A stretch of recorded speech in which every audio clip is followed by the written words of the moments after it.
dia! Estamos de volta com as nossas reflexões matinais à Corsa da Manhã. Nós vamos dar continuidade ao nosso estudo, às nossas reflexões a respeito do tabernáculo e as mobílias do lugar santo. Nós estamos refletindo, interpretando, a simbologia desta mobília, o candelabro de ouro. E tem algo muito importante, são as pequenas coisas também que nos trazem uma simbologia maravilhosa. Êxodo 25, do 31 a 36, nos falam algo importante. Vou ler algumas coisas para nós termos o entendimento hoje. Faça também um candelabro de ouro puro, de ouro batido, deverá ser feito este candelabro, com um pedestal e os seus braços, e os seus cálices, e as suas maçanetas, e as suas flores, formarão ele uma só peça. Seis hastes sairão dos lados do candelabro, 3 de um lado e 3 do outro. Numa haste ou braço, haverá 3 cálices com formato de amêndoa, uma maçaneta e uma flor. Na outra haste haverá 3 cálices com formato de amêndoas, uma maçaneta e uma flor. E assim serão as 6 hastes que saem do candelabro. Mas do candelabro mesmo haverá 4 cálices com o formato de amêndoas, com as suas maçanetas e com as suas flores. Haverá uma maçaneta sobre as suas hastes que saem dele, e ainda uma maçaneta sobre 2 outras hastes que saem dele, e ainda mais uma maçaneta sobre 2 outras hastes que saem dele.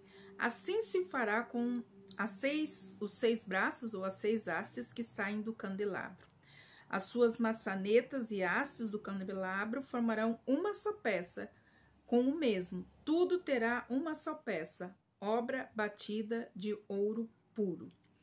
Então, aqui nós vemos esses detalhes, a importância, desses detalhes que eram, então, as peças que compunham para a ornamentação, então, do candelabro, Ele foi confeccionado, como nós vimos, como uma peça de ouro, como se fosse um pedestal central, do qual saíam, então, 6 braços. 3 braços para um lado, 3 braços para o outro, e o pedestal, no meio. E todos eles, então, formavam, juntamente com esse pedestal, então, 7 braços.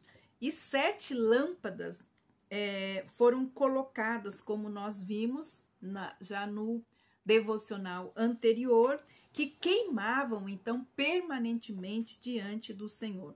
Então, este pedestal e seus braços, eles têm uma simbologia, um significado. Eles se referem, como nós já estamos vendo, que todo ele refere-se, então, a Jesus Cristo. E essas 7 hastes nos lembra algo muito importante que fala a respeito de Jesus. Lá em Isaías, capítulo 11, versículos de 1 a 3, nos diz assim: do trono de Jessé sairá um rebento, e das suas raízes brotará um renovo. Repousará sobre ele o Espírito do Senhor, o Espírito de sabedoria, de entendimento, de conselho e de fortaleza, do conhecimento e também do temor do Senhor. Ele terá o seu prazer no temor do Senhor e não julgará segundo a aparência e nem decidirá pelo que ouviu dizer. Olha que interessante a respeito, então, dos 7 Espíritos de Deus, ou como, então, Jesus, como que Jesus, ele veio sobre a terra, e a importância. Eu gostei desse texto, dessa última parte, desse versículo, que diz assim: não julgará segundo a aparência, Então, um julgamento justo é aquele onde não se julga pelas aparências. E olha só, e não se toma nenhuma decisão pelaquilo que ouviu dizer. Então, olha que importante isso, essa parte da justiça, da forma como Deus julga as coisas e colocou isso também, este ministério sobre Jesus. Jesus, aqui nós podemos entender então como essa haste principal com esses braços, lembrando que Jesus também afirmou que ele é a videira verdadeira.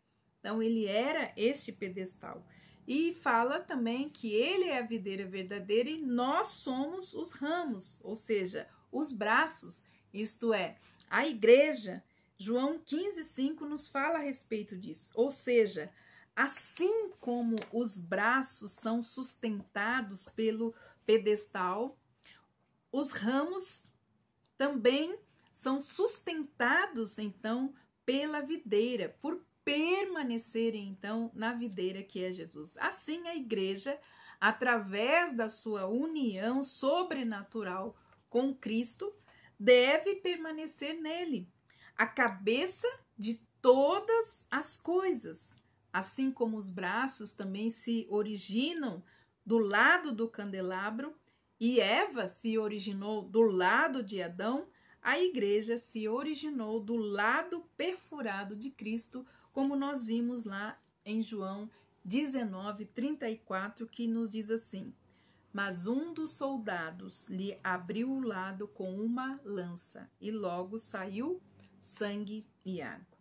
Então, a ornamentação, a decoração é do candelabro, com seus botões, com as suas flores, com as suas taças, né, em formato de flor de amêndoa. Interessante isso, né? Em formato de flor de amêndoa. Alguns sugerem que poderiam também ser botões de romãs ou algumas flores, né, com apenas botão. Então as taças eram das flores parecidas, né, com a flor de amêndoa. As taças, elas se pareciam com os lírios. Olha que interessante.